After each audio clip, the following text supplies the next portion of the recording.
For this section on standard normal distributions, the operation with the TI-83 calculator is pretty straightforward. The only function that you'll be using is Normalcdf, which you should have learned from the video, but I'll go through again here with you. So if you hit second and distribution, the second item down here should be Normalcdf for you. And when you press enter, it will bring it to the home screen and allow you to enter up to 4 different inputs, but anytime you're working with a standard normal distribution, you only have to do 2 different inputs. And those inputs are a lower bound and an upper bound based off of what probability you want to find. So for instance, in example A, if I want the probability that a z-score is less than 1.67, well, the first thing to know is that if you want a z-score, probability of a z-score, you're on a standard normal distribution. And that becomes important and explained in the next section, but it's good to know for now. Now, if you are finding this probability, what that looks like on a standard normal distribution, so we have this bell-shaped curve, and in the center is, of course, 0, because the mean of our distribution is 0 and the standard deviation is 1 for a standard normal distribution. 1.67 is just somewhere to the right of that. It doesn't really matter exactly where.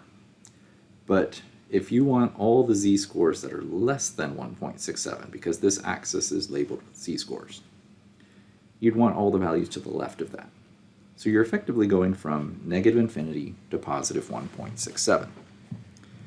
Now, the inputs to Normalcdf are just 2 inputs. You need a lower bound and an upper bound.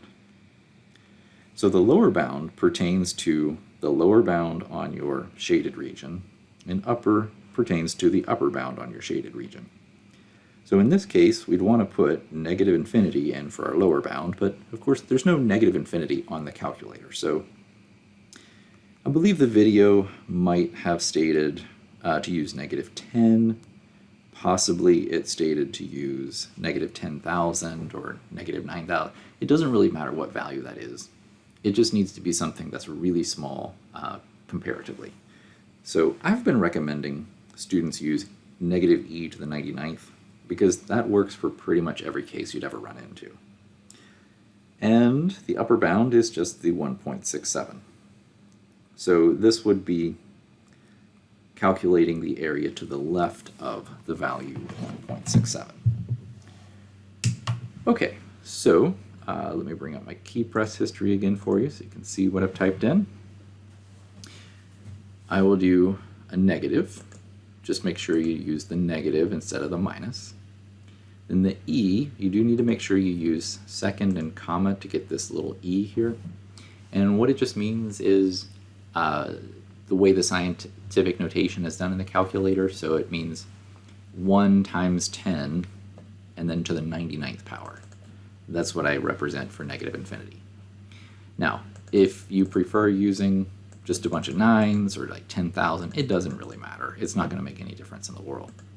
But this does work for every single case, and that's kind of nice.